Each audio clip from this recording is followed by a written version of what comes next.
नमस्कार, कहकर ही मानेंगे में आपका स्वागत है। मैं हूं अनुपम मिश्रा। यूपी चुनाव अब अपने अंत की ओर बढ़ रहा है।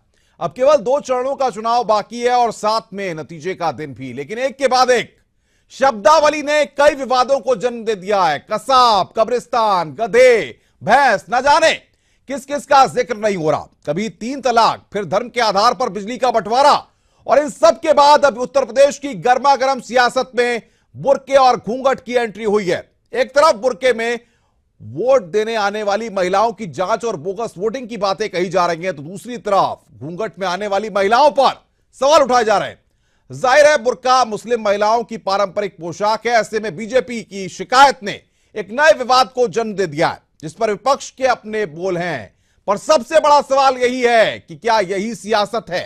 इस पर हम चर्चा करेंगे, लेकिन उससे पहले आप इस रिपोर्ट को देखिए।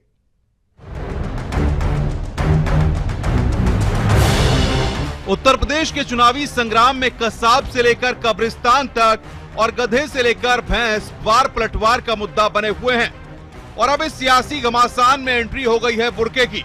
बीजेपी ने बुर्का पहनकर वोट डालने वाली महिलाओं पर सवाल उठाए हैं। बीजेपी ने चुनाव आयोग को खत लिखकर बोगस वोटिंग का अंदेशा जताया है और मांग की है कि चुनाव आयोग को महिला सुरक्षा कर्मियों की तैनाती करनी चाहिए, ताकि बुर्का पहनकर वोट करने वाली महिलाओं का चेहरा देखकर जांच की जा सके।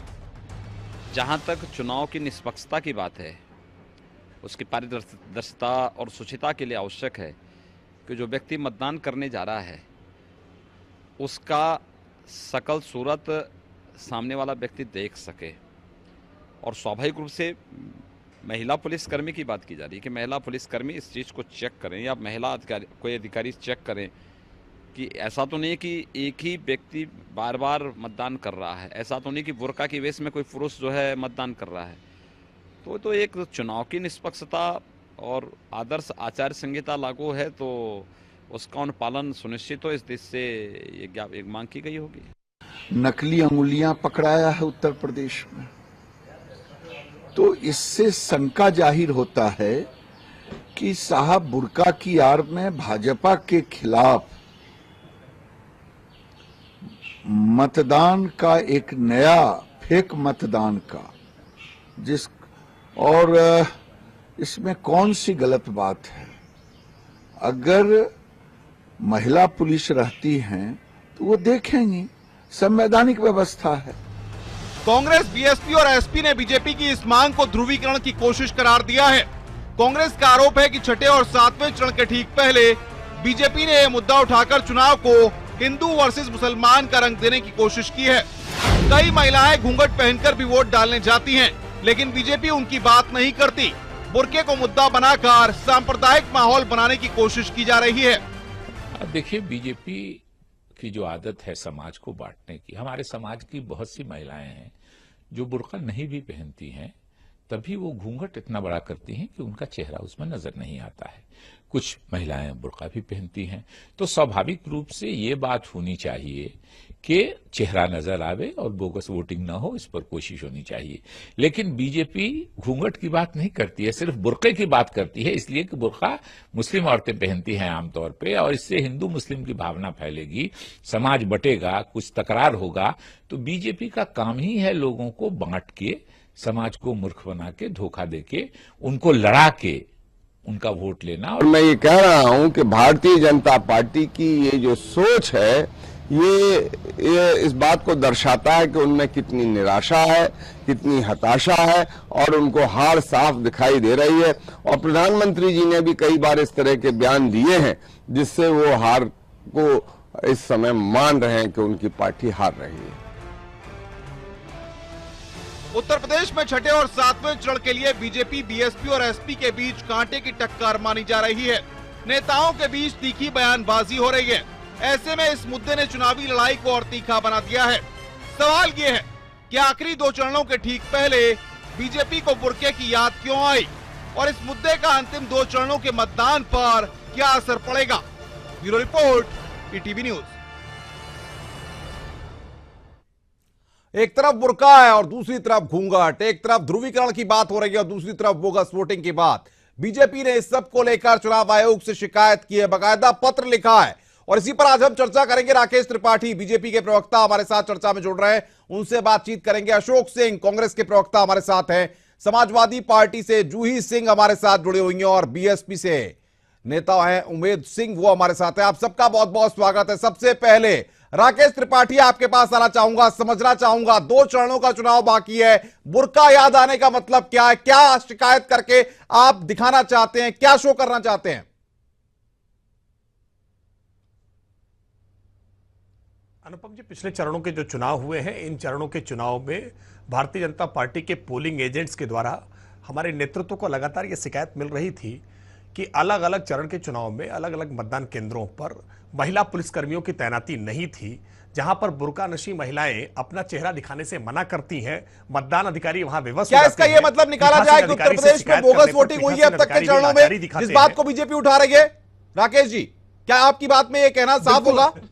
बिल्कुल बिल्कुल बिल्कुल, हम इस बात अनुपम जी इसी बात को हम कह रहे हैं कि चुनाव पारदर्शी तरीके से होना चाहिए, चुनाव निष्पक्ष होना चाहिए, उसमें किसी तरह के बोगस वोटिंग की कोई संभावना नहीं होनी चाहिए। हमारा संशय है कि बुर्के के अंदर जो वास्तविक वोटर है, जिसका पहचान पत्र उनके पास है, जिनका वोटर लिस्ट में नाम है, उसकी पहचान की जानी चाहिए। और ये इलेक्शन कमिशन का नियम है। बोगस वोटिंग हुई है चरणों में, राकेश जी सीधा सवाल है, क्या बोगस वोटिंग हुई है? आप ये बात मानते हैं अब तक जितने भी चरण हुए हैं उनमें बोगस वोटिंग हुई है?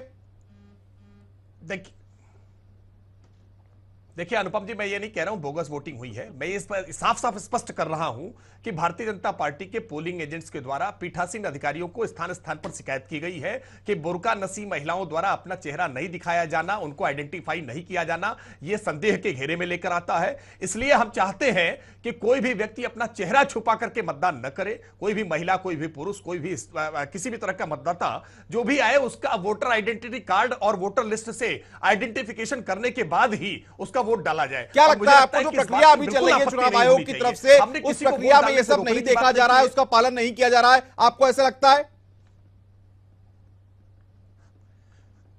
व्यवहारिक स्तर पर कई जगहों पर यह समस्याएं आई हैं कि महिला पुलिसकर्मी के अभाव में मतदान अधिकारियों को, पीठासीन अधिकारियों को समस्याएं आई हैं कि महिला पुलिसकर्मी के अभाव में यदि वो किसी महिला से बुर्का हटाने को कहते हैं तो उनके रिलीजियस सेंटिमेंट्स हर्ट होते हैं। और इस नाते हमने कहा है कि किसी महिला पुलिस अधिकारी की वहां पर नियुक्ति होगी, महिला पुलिस फोर्स रहेगी, तो यह आसानी हो जाएगी। मुझे नहीं समझ में आता कि इसमें आपत्तिजनक क्या है। क्या महिला पुलिसकर्मियों की नियुक्ति की मांग करना असंवैधानिक है? क्या मतदान केंद्रों पर यदि महिला पुलिसकर्मी तैनात हो जाएंगी तो उससे वोटिंग परसेंटेज पर कोई असर आ जाएगा क्या? यह तो चुनाव को और निष्पक्ष और पारदर्शी बनाने की प्रक्रिया है। लेकिन विपक्षी तो अब सवाल खड़ा करने लगे हैं, वो घूंघट की बात करने लगे। राकेश त्रिपाठी, आप बुर्के की बात लेकर आए, विपक्षी घूंघट को लेकर के कह रहे हैं कि घूंघट में भी महिलाएं आती हैं, उनको भी चेहरा दिखाना चाहिए। अनुपम जी, मैं एक वर्ष 2010 का सुप्रीम कोर्ट का एक ऑर्डर कोट कर रहा हूं, कोड अनकोट वैसे ही पढ़ रहा हूं। सुप्रीम कोर्ट ने जो कहा है, सुप्रीम कोर्ट में पिटीशन दाखिल की गई थी कि बुर्का पहन करके मतदाताओं की फोटो नहीं खींची जानी चाहिए। कोर्ट में आर्ग्यूमेंट किया था वकील साहब ने, it will hurt their religious sentiments and election commission must not insist on purdah nashin women to be photographed for inclusion of their name in the electoral rolls. और कोर्ट ने इस पर क्या कहा? कोर्ट ने कहा, the bench said if you have such strong religious sentiments and do not want to be seen by members of public, then do not go to vote. You cannot go with burqa to vote. It will create complication in identification of voters. ये Supreme court का judgement है। अशोक सिंह, मैं आपके पास आना चाहूंगा, क्या लग रहा है कांग्रेस पार्टी को?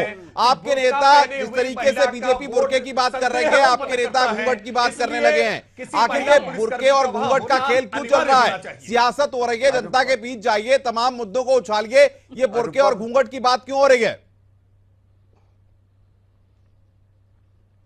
अनुपम, 2014 के बाद घर वापसी और लव जिहाद और गाय और गाय के नाम से काम नहीं चला, और 5 चरणों के बाद भारतीय जनता पार्टी की जो हालत देखने को मिल रही है, आज प्रधानमंत्री की जो बॉडी लैंग्वेज थी, जिस तरीके से वो नजराना पैमाना जो बता रहे थे, प्रधानमंत्री की एक घबराहट है।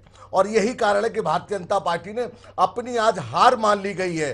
क्या पोलिंग बूथ पर, सामान्य तौर पर पोलिंग बूथ पर महिलाएं लेडीज पुलिस होती है, चेकिंग होती है, कोई आपत्ति दर्ज कराता है, लेकिन बीजेपी की ये बात तो आपको माननी पड़ेगी, महिला पुलिस तो पोलिंग बूथ पर होनी चाहिए। अशोक सिंह, महिला पुलिस तो होनी चाहिए, अगर नहीं है तो वहां पर महिला पुलिस होती लगाई है, जानी चाहिए। नहीं होती है, नियमता होती है। 60 देश की आजादी से लेकर आज तक सारे चुनाव हुए हैं, पंजाब में भी चुनाव भी अभी हुए हैं ना, सब जगह चुनाव हुए। ऐसा नहीं कि उत्तर प्रदेश में कोई अनोखा चुनाव हो रहा है, ये घबराहट का नतीजा है, ये घबराहट जो देखने को मिल रही है। और यही कारण है कि भारतीय जनता पार्टी के नेता लब जिहाद से, मैंने इसलिए बार बार जोड़ रहा हूं कि लब जिहाद से काम नहीं चला, घर वापसी से काम नहीं चला, तो इनकी जो दंगा ब्रिगेड है और एक तड़ीपार जो व्यक्ति जिस तरीके की भाषा बोली जाती है, मुझे लगता है यही कारण है। मगर मैं उत्तर प्रदेश की जनता को प्रणाम करता हूं, उत्तर प्रदेश की जनता समझदार है, इनके झांसे में आने वाली नहीं है। चाहे ये बुर्के की बात करें, उत्तर प्रदेश, क्या लगता है आपको जिस तरीके से बीजेपी ने इस मामले में शिकायत की है, चुनाव आयोग में इस बात को रखा है कि जो बुर्के पहनकर महिलाएं आती हैं उनको चेहरा दिखाना चाहिए और वहां पर बोगस वोटिंग की भी आशंका जताई गई है, क्या उत्तर प्रदेश में जो वोटिंग हो रही है, अब तक जितने चरणों में मतदान हुआ है, क्या इस तरह की आशंका सही है? अशोक सिंह। अनुपम, जो लोग गांधी की हत्यारों, जिसने गांधी की हत्या की हो, जो व्यक्ति भारतीय जनता पार्टी, वो जो लोग हो, उन लोगों को काम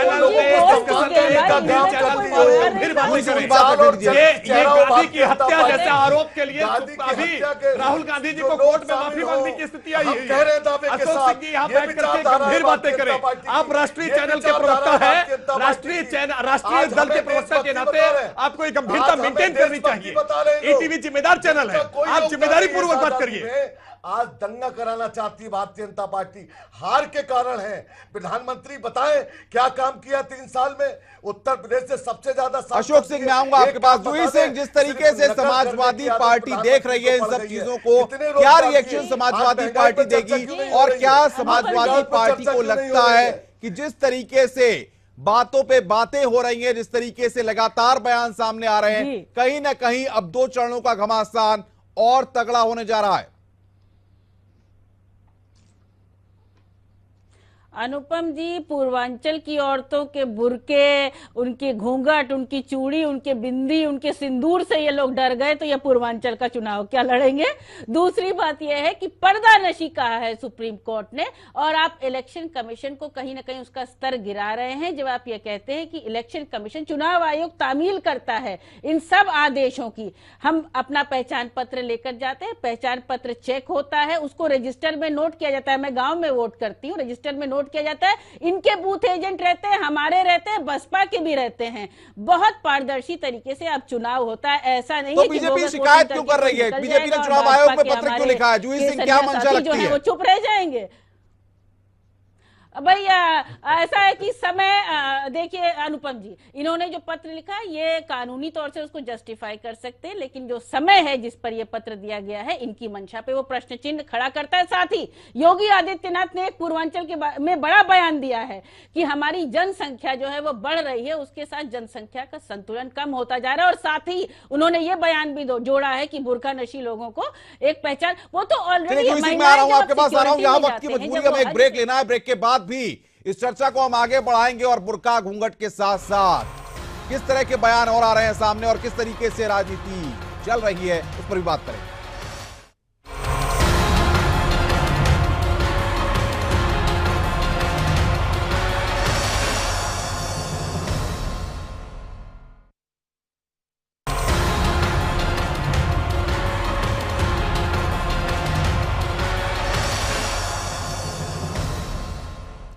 स्वागत है। ब्रेक के बाद लगातार हम चर्चा कर रहे हैं जिस तरीके से शब्दावली निकलकर सामने आ रही है, तमाम चीजों का जिक्र हो रहा है नेताओं के द्वारा अपने भाषणों में। बुर्का और घूंघट, ये 2 शब्द सामने आए हैं जिन पर अब सियासत पूरी तरह से गर्म है और इसी पर हम चर्चा कर रहे हैं। राकेश त्रिपाठी बीजेपी के प्रवक्ता, उनके पास सीधे हम चलेंगे। राकेश जी, सवाल यहां पर यह 5 चरणों की वोटिंग हो गई, अब बुर्के की बात करना, अब जिस तरह के शब्दावली का प्रयोग हो रहा है उसका प्रयोग करना विकास के एजेंडे की बात करने वाली बीजेपी के लिए इनकी जरूरत क्यों आन पड़ी?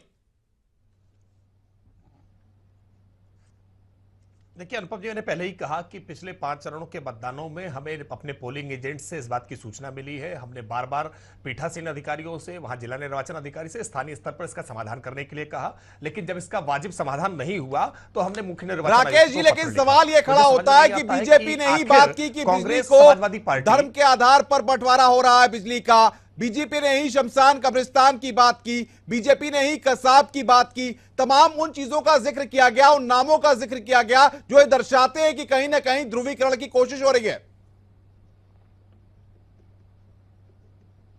अनुपम जी, मेरा पहले बात तो आपका इस आरोप पर सख्त आपत्ति है कि कब्रिस्तान और शमशान ध्रुवीकरण या सांप्रदायिकता के लिए उठाया गया है। कब्रिस्तान और शमशान उत्तर प्रदेश की सरकार की भेदभाव को उजागर करने वाला है। 1300 करोड़ रुपए पिछले 5 वर्षों में कब्रिस्तान के अलॉट किए जाते हैं, जो 18% आबादी के लिए है, और शमशान के लिए 627 इन चीजों का जिक्र अभी क्यों कर रही है बीजेपी? आप तो काफी वक्त से बात कर रहे थे, विकास की बात को लेकर के आप जा रहे थे, अब आखिर आप क्यों जिक्र कर रहे हैं इन चीजों का? राकेश त्रिपाठी, चुनाव के वक्त में इन चीजों का जिक्र करने का मतलब क्या है, दिखाने का मतलब क्या है? अनुपम जी, ये सारी बातों के जिक्र लगातार किए जाते रहे हैं और हमने लगातार इन बातों का जिक्र किया है।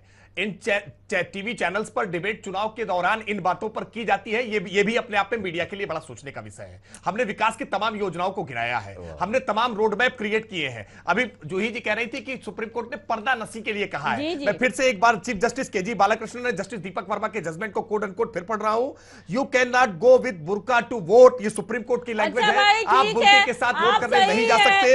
It will create complication in identification to voters. ये वोटर्स को आइडेंटिफाई करने में समस्या क्रिएट करता है, ये सुप्रीम कोर्ट कह रही है। सुप्रीम कोर्ट द्वारा कही गई 2010 की बात को जो चीफ जस्टिस की बेंच है, तो हमारी इस आशंका को बल मिलता है कि बोगस वोटिंग हो रही है और बोगस वोटिंग से डर रहे हैं, इसलिए सपा और कांग्रेस इस पर ऑब्जेक्शन दर्ज कर रही है। सपा और कांग्रेस घबरा गई है कि उनकी ये साजिश जो बोगस वोटिंग की थी उस पर बीजेपी ने ऑब्जेक्शन दर्ज करा दी है, और इस नाते ये घबराहट में क्या नहीं मानते हैं महिला पुलिसकर्मी की तैनाती से ये क्यों घबरा रहे हैं? जी शांति, बस हाँ, उन्होंने सुन लिया और महिलाओं को थोड़ा अपना विवेक का इस्तेमाल करने दीजिए। आपने चूड़ी बिंदी और सिंदूर की भी बात की थी। बिल्कुल कहेंगे। समाजवादी पार्टी के शासनकाल में चूड़ियां तोड़ने का काम किसने किया है? माथे से सिंदूर और बिंदी हटाने का काम किसने किया है? ने क्या पूरे पूर्वांचल में अपराध का साम्राज्य खड़ा करने का काम समाजवादी पार्टी के हो गया। आप लोगों का हो गया, राकेश जी हो गया, बहस जाइए, आपस में लड़ने से कुछ नहीं होता। पब्लिक है, सब देख रही है आपको, उत्तर प्रदेश की जनता देख रही है। राकेश त्रिपाठी, जूही सिंह, मुद्दों पर बात करिए, मुद्दों से भटकिए नहीं, यही बहस को आगे ले जाने का तरीका है। सवाल यहां पर यह है, उमेश सिंह आप बीएसपी के नेता हैं, आपकी पार्टी ने भी जिस तरीके की रणनीति तैयार की है, जिस तरीके से आप चुनाव को लेकर के जा रहे हैं, क्या लग रहा है आपको? बीजेपी तमाम नेता अलग अलग शब्दावली का प्रयोग करके इस चुनाव को कहां ले जा रहे हैं?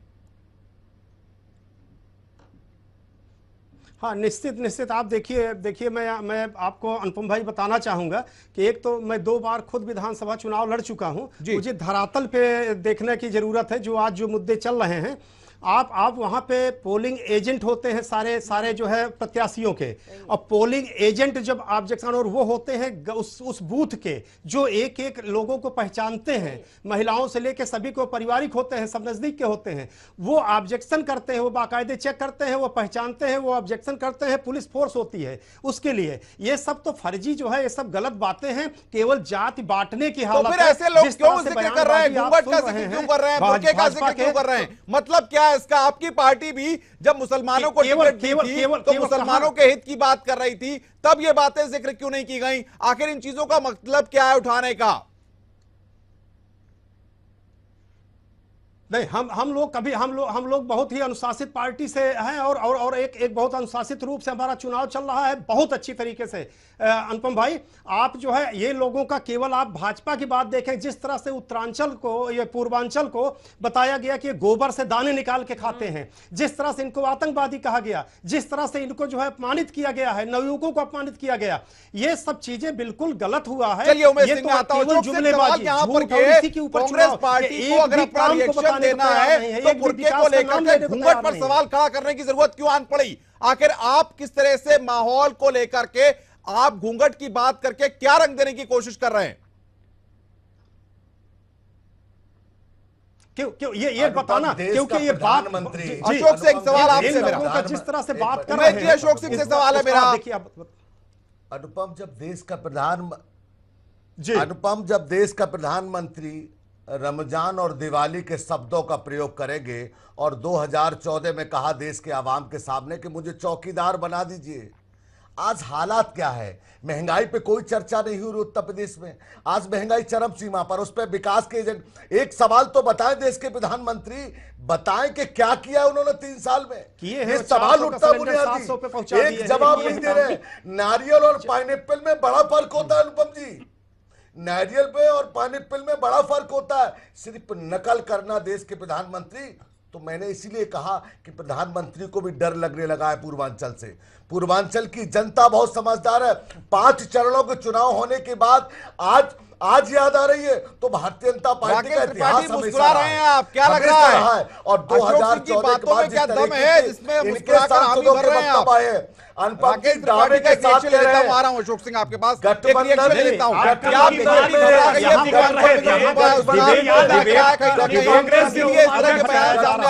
राकेश त्रिपाठी संदेश लिखने के लिए राहुल गांधी जी मोबाइल से नकल करते हैं, इनको संदेश लिखना आता है, वो नकल की बात कर रहे हैं। इनका प्रधानमंत्री झूठ बोलते हैं और उत्तर प्रदेश की जनता से इन्हें माफी मांगनी चाहिए कि उत्तर प्रदेश को दिया क्या इन्होंने। एक काम बता देना राकेश भाई, एक काम बता दो कि आपने क्या किया है। एक काम बता दो, बनारस के घाट हो गए, टोक्यो आपने बना दिया, बुलेट ट्रेन देश में आ गई। राकेश जी सीधा सवाल है, जवाब दीजिए। Straight question to you. Ashok Tripathi सीधा सवाल पूछ रहे हैं, उत्तर प्रदेश की जनता सुन रही है, आपको जवाब दीजिए। मैं जवाब दे देता हूं। अशोक सिंह जी अभी लंबे समय तक यूपीए की 1 और यूपीए 2 सरकार चला के आए हैं। 12 लाख करोड़ का जवाब अब तक अशोक जी नहीं दे पाए हैं। और हमसे आज प्रश्न मांगे। आप मुकदमे अरे भाई अशोक जी, आप सुन लीजिए, आपने प्रश्न किया था, मैं अशोक जी जवाब सुनिए। विधानसभा के चुनाव चल रहे हैं, विधानसभा के चुनाव में परंपरा है, विधानसभा के चुनाव में परंपरा रही है कि जो भी राज्य सरकार है वो अपना रिकॉर्ड पेश करती है और उत्तर प्रदेश। अरे यहाँ पर कौन सी परंपरा निभाई जा रही है? राकेश त्रिपाठी घुमाइए बात, मकर जाल मत बोलिए। राकेश त्रिपाठी सीधा जवाब दीजिए, सीधा जवाब दीजिए, काम क्या किया है? जवाब मैं जान रहा था, जवाब तो देनी पड़ेगी। नगर निगम के चुनाव की बधाई मोदी जी को। आप प्रश्न ही पूछ लीजिए, मैं जानता हूं आप जवाब सुनने का मादा नहीं रखते हैं। जवाब सुनने का मादा हो तो शांत होकर के जवाब धैर्यपूर्वक सुनिए। मैं धैर्य आप सुन लीजिए भाई, आप लगातार चीखेंगे तो जवाब नहीं आ सकता। आप इंतजार कीजिए, मैं जवाब देश के प्रधानमंत्री का बढ़ रहा और अमित शाह जी का बढ़ रहा। राकेश जी बोलिए, अशोक जी बात को रखने दीजिए, बहुत समझदार है। अशोक जी बात को रखने दीजिए, राकेश जी बोलिए। देखिए अनुपम जी, विधानसभा के चुनाव में उत्तर प्रदेश की सरकार के रिपोर्ट कार्ड पर उत्तर प्रदेश की जनता फैसला करती है। ये विधानसभा का चुनाव है, लोकसभा का चुनाव नहीं है, इसलिए भाजपा को अपनी उपलब्धि बताने के लिए मैं फिर उसके बाद मैं साथ ही साथ बता दे रहा हूं, विधानसभा के चुनावों में हमने लोकसभा के अपने रिपोर्ट कार्ड रखे। हमने बताया है कि उत्तर प्रदेश में 52 लाख लोगों को हमने उज्ज्वला गैस योजना के तहत निःशुल्क चूल्हा और गैस पहुंचाने का काम किया। हमने आज गोरखपुर में फर्टिलाइजर कारखाना शुरू करने का काम किया है। हमने आज गोरखपुर में एम्स बनाने का काम किया है जो चलिए राकेश जी, मैं इन सब बातों को मान रहा हूँ। चलिए आप जो गिना रहे हैं, बाकायदा इसकी सूची तैयार करूंगा तो शायद एक पूरी कॉपी भर जाएगी जब आप गिनाएंगे, तो जब लिखा जाएगा। और हो सकता है कि समाजवादी पार्टी के साथी भी गिनाएं तो भी जूही सिंह जी बताएंगे अगर विकास के काम, तो भी एक किताब भर जाएगी। लेकिन सवाल यहां पर यह है कि जो माहौल बना हुआ है उत्तर प्रदेश में, 2 चरणों का चुनाव बाकी है, आखिर क्या बुर्के की बात होकर के, घूंघट का पलटवार होकर के, इन सब चीजों को करके जनता में मैसेज क्या आप देना चाहते हैं? देखिए अनुपम जी, एक बात बहुत स्पष्ट है, बुर्का कहना, कब्रिस्तान कहना, शमशान कहना सांप्रदायिक नहीं होता है, उसके पीछे के मंतव्य को पूरा। लेकिन आखिर इसका जिक्र क्यों करना पड़ रहा है आपको? आखिर क्या वजह है? चुनाव में इस तरह की बातों को करने का मकसद क्या है आपका? आखिर इसका इंटेंशन क्या है आपका? अहमद हसन ने प्रेस कॉन्फ्रेंस करके ये स्वीकार किया है कि उत्तर प्रदेश में अल्पसंख्यकों को हमने हर योजना में 20% अलग से प्राथमिकता के आधार पर लैपटॉप वितरण किया है। ये अहमद हसन स्वयं स्वीकार कर रहे हैं। ये स्वयं स्वीकार कर रहे हैं। इनके उत्तर प्रदेश लोक सेवा आयोग के परिणामों में जातीय आधार पर भेदभाव दिखाई पड़ रहा है। मजहब के आधार पर अपराधियों पर कार्रवाई करने में आज उत्तर प्रदेश में 300 से ज्यादा सांप्रदायिक तनाव की घटनाएं जो हुई है। और लखीमपुर राकेश त्रिपाठी, मैं रोककर समझना चाहता हूं आपसे, क्या आपको लगता है कि चुनाव आयोग जिस तरह से चुनाव करा रहा है, जो प्रक्रिया अपनाई जा रही है वो प्रक्रिया सही नहीं है? बीजेपी उस पर जिस तरीके से सवाल खड़ा कर रही है, क्या चुनाव की प्रक्रिया पारदर्शी तरीके से नहीं चल रही है? राकेश त्रिपाठी, सीधा सवाल है आपसे।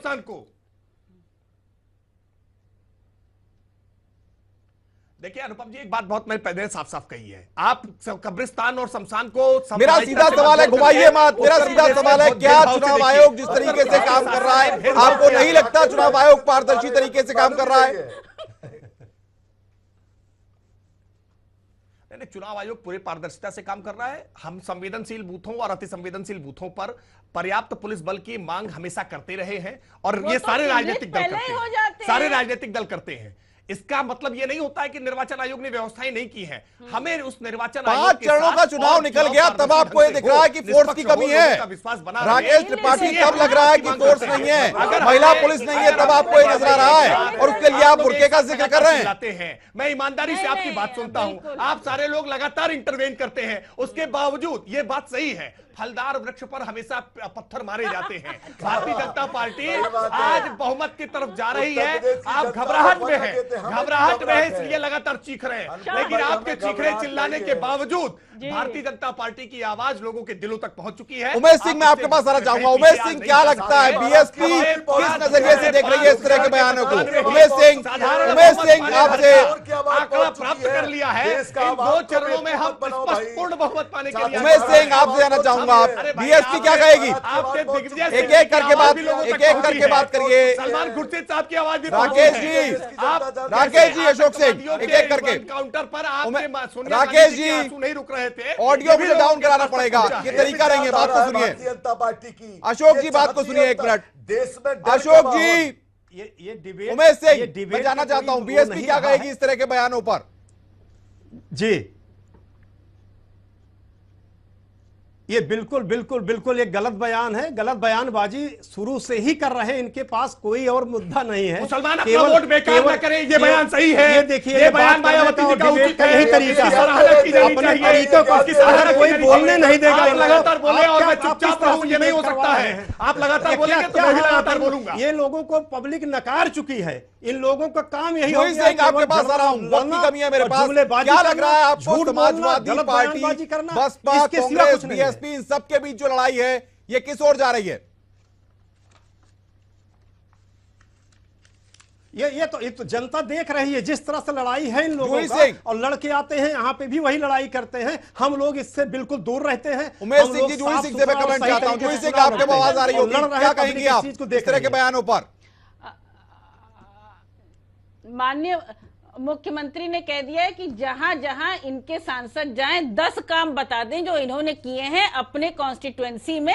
हमसे तो डिस्कशन वो करना नहीं चाहते, तो अपने ही 10 काम बता दें। हम अपने 10 काम वेबसाइट पर डाल रहे हैं और कल से हर डिबेट में जब जाएंगे तो पहले वो 10 काम। अरे आपकी वेबसाइट तो बता रही है कि life is short in UP. आपकी वेबसाइट बता रही है, आपके कारनामे बोल रहे हैं, आपके कारनामे खुलकर बोल रहे हैं और लखीमपुर में भी बोल रहे हैं। आपकी जेलों में, जेल में बैठकर अपराधी ऑपरेट करते हैं। बहुत बहुत शुक्रिया आपका राकेश त्रिपाठी, आपका अशोक सिंह, आपका और साथ ही साथ उमेश सिंह आपका। वक्त की कमी है, डिबेट को यहीं खत्म करेंगे, लेकिन ये सियासत का दौर चल रहा है। उत्तर प्रदेश में 2 चरणों का चुनाव अभी बाकी है और जिस तरीके से बुर्के की बात हो रही है, घूंघट की बात हो रही है, अभी 2 चरणों में और क्या क्या सुनाई देगा और किस तरीके से इन सब चीजों की जो शब्दावली निकलकर सामने आ रही है, क्या ये चुनाव पर कोई असर डालेगी, वक्त बताएगा।